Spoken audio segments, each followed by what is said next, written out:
Hello, this is Josh Belk with Belk on Business Podcast. Hope you're having a wonderful day. Today, we're going to pick up where we started last week, talking a little bit about how we should properly grow as a business. And today, we're going to transition a little bit into talking more about the employee development side. And I'm going to do a deeper dive on a future podcast in regards to developing employees in a number of different areas and areas that we may want to consider focusing on when we're going about developing our employees. But today, we're going to talk focus a little bit more on the growth process in our business. Just a brief recap for last week, if you didn't hear it, or just simply as a reminder that when we talk about growing a business, there are a few different areas that we want to make sure that we focus on as we are going through the growing process. And first of all, we talked about more the foundational components, and today we'll get a little bit more into the logistical side. But the foundational components when growing a business, making sure, first of all, we have our avatar clearly defined. Secondly, being very selective as to the work that we bring on. And then thirdly, making sure that our personnel, that our team members are all in alignment. And so today, we're going to focus a little bit more on the team member side and maybe giving them a little bit of instruction, a little bit of help as it relates to making sure that we are growing the business and doing it properly, but also making sure that as we grow the business, that we also are focusing on growing our employees.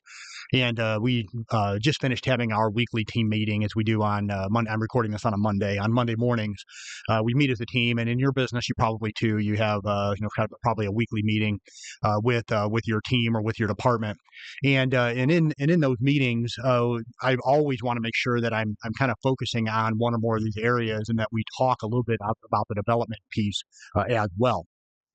And so it's something that we always want to consistently be doing.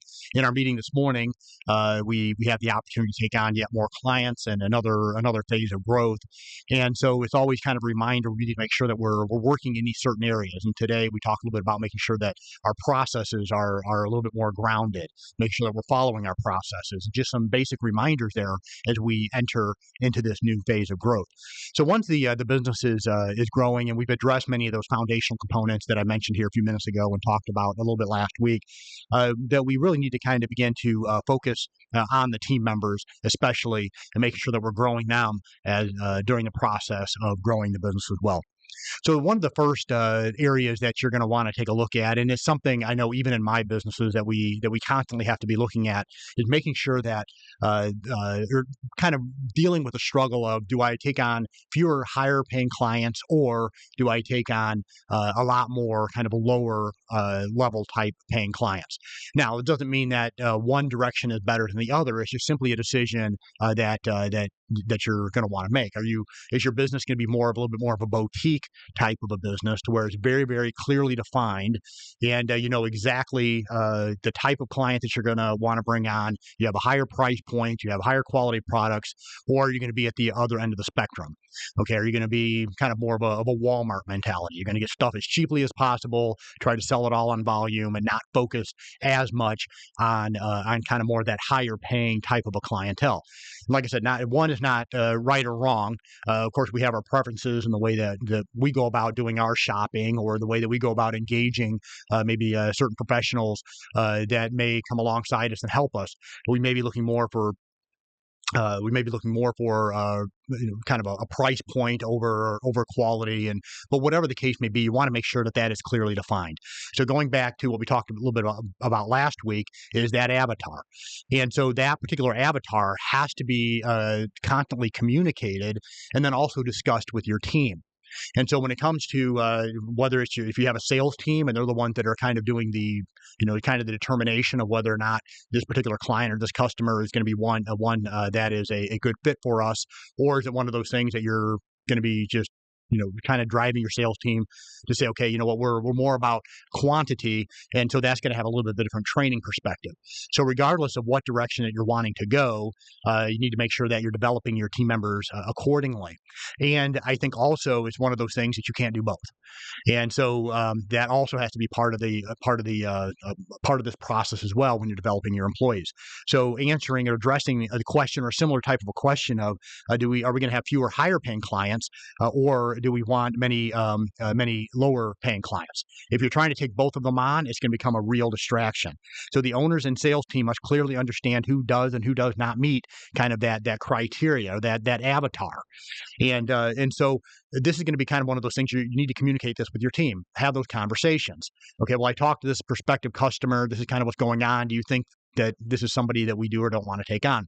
And as the owner in my business, and I still do most of my sales calls, and that's gonna start to change a little bit. But anybody who's a prospective client, kind of on the front end, many times when I get a little bit of maybe the email or whatever the case may be, I'm kind of able to quickly determine whether or not this client is a good fit for us. But sometimes it becomes a matter of a phone call. And so we end up hopping on a Zoom or whatever the case may be. Maybe it's a face-to-face meeting, and we start to try to determine whether or not that this client is going to be one that we feel that we can serve well. Sometimes I go back to the team and say, okay, this is kind of what we're looking at. Is this something that we feel like we want to take on? Okay. And so, but a lot of those conversations are not going to need to be had if you have that avatar clearly defined and you know what direction you're going. So, secondly, make sure that you put processes, utilize technology, and adequately train so team members can become more efficient at their work. And mostly really want to try to drive them into having a little bit of a project management mindset. I have one in my business. You may have one in yours. I have a dedicated person inside of our team that oversees all the management of the projects, or what we call workflow inside of the firm. And so we want one person that's on point as it relates to the processes. However, the entire team needs to be trained on this. Okay. And so kind of going back to what we talked about here a minute ago about trying to determine the type of customer. If you're trying to serve every customer, anybody that calls, you want to bring on as a client because you want to have this grow this business as large as you can, things are going to fall apart because the processes that need to be in place for efficiency are going to be a lot different if you're dealing with more of a kind of just a serve as many clients as you can at a lowest price point as you can. That's going to look a lot different than having fewer higher paying clients. So you want to make sure that those processes are shored up and those processes align with the type of client that you're working with. The same thing with the technology. So the technology that you use inside of your business, is it one that is kind of one that is more meant for many lower paying clients, or do you want to have technology that people are willing to pay a little bit more for your services because you are able to utilize technology and work with them in a more of a kind of in a boutique way, in a more specialized way, in a more focused way? So I know for us, we have different tools and different technology that we use to be able to help provide KPIs, for example, for a client, or to be able to provide some tax strategy type numbers and things of that nature. And so we pay for that. We pay for that software and pay for that technology. And so and I know I can pay for it because my clients are willing to be able to pay for it because I'm taking on fewer higher paying clients, and that's what they're looking for. Okay, so making sure that your processes, your technology, and that you're training to that technology and to the processes with your team. So as your business grows, they become a lot more specialized and working in those areas of processes and that and in those certain technology pieces. Okay, and so and then also that they have a project management mindset, meaning that they kind of understand the flow of the work from the start to the finish, and then also what does the relationship look like in perpetuity. So it's kind of one that they're able to kind of have a visualization of the back end. And once again, this is going to require a lot of effort and on the owner of the business, if you have a small business, or if you have a team member dedicated to this particular area. And also, you want to make sure that you're training beyond just the process of doing the work, but also on how to help manage energy and focus. And I'm one that's really, really big inside of my business that we don't always just talk about work. Okay. But we also kind of make sure that we're addressing and talking about from time to time those other components. Sometimes it may be prudent to maybe health issues inside of your business, maybe bring somebody in that can kind of to help them, making sure that they're addressing those particular areas, and making sure that we're all mentally where we need to be inside the business. And so bring in outside people if you can in those training components. So as your business grows, your people are also growing, not just in the area of the work, but also personally. Okay, so that there's that good balance there. So, and if you're doing this type of thing, if you're helping your team members in other areas outside of just on the processes and on the workflows, it's really going to help strengthen your culture. And I think it's one that it also provides a message to the team that you care about them as individuals, not just as a person inside of the business, to essentially get the work done and for you to monetize. Next, always be looking for ways to provide solutions that are transformational for the client. So be looking for solutions that really the client can take, and it can really transform their business. If you're in a B2B business, if you're in a B2C type business, what is something, if you're selling a product or a service, is this something that can really change the type of client? Now, if you're out there selling toilet paper, okay, it's a little bit different than maybe if you're out there, and a lot of our clients are in real estate and so it's kind of one of those things that you want to make sure that whatever your solution that you're providing, if it's to another investor, if it's to John Doe and his family on the street, is there something that you can do inside of your business that's really going to be transformational to to that particular client? And so if you're able to do that, it's really going to kind of set you apart from others, from other types of businesses. If you're able to actually truly get into their business, or if it's a B2C, work with the consumer to really kind of just do something for them that really is a lot more impactful than simply just meeting the bare minimum expectations. And this can even sometimes just be, and I find this a lot, that many times just going back to many of the basics and just finding a more intuitive way or a unique way to explain to them the problem and the solution, and then also be able to help them implement it. And so sometimes it can be just simply boiling it back down to the basics, but delivered in a way that shows that you truly care, and to provide it in unique ways to where it can be more easily understood and implemented.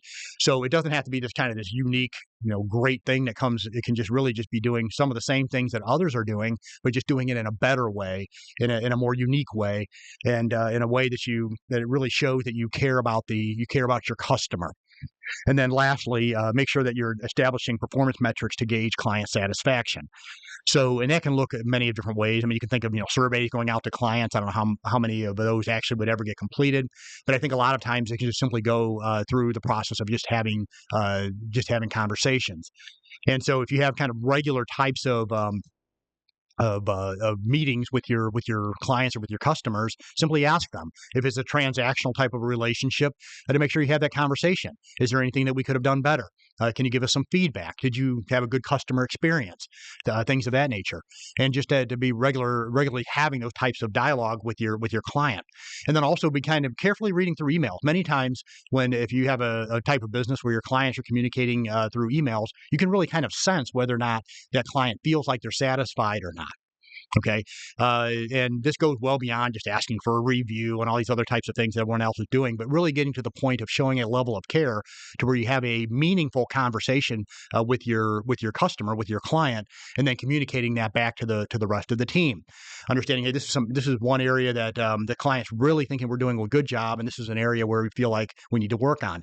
If you're doing these types of things, and this is being done in a way that you can measure internally, beyond just, okay, did the client sign the renewal engagement? Did the client come back? These are more easily defined metrics, but really kind of going beyond that and having those meaningful conversations with your customers to really try to determine whether or not that you are not just meeting, but also exceeding those expectations. And if some areas of weaknesses, making sure that you have the type of relationship with your clients that they're willing to give you that information. And fortunately for us, we have many of our clients that they are very willing and very transparent, and simply saying, you know what, we're having a problem in this area, Josh. You and your business you're kind of missing the mark in this area.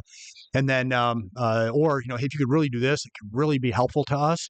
And then also in the alternative, and of course we always like that when we're told that we're doing a great job. Okay. But many times you're going out and, you're asking, for surveys, that type of thing. It's just simply people answering questions. It's not really going to give you, I think, the true insight into your business to know what areas specifically that you should work on to improve the client experience. And then as you grow your business, how do you go about making sure that you give every client the type of experience that the client who really told you that, thought you're doing a great job and told you why, that you can do that for all of your clients, or as many of the clients as you possibly can. Hope this particular podcast brought you some value. If you haven't already, please consider subscribing. Once again, this is Josh Belk with Belk on Business Podcast. Have a wonderful day.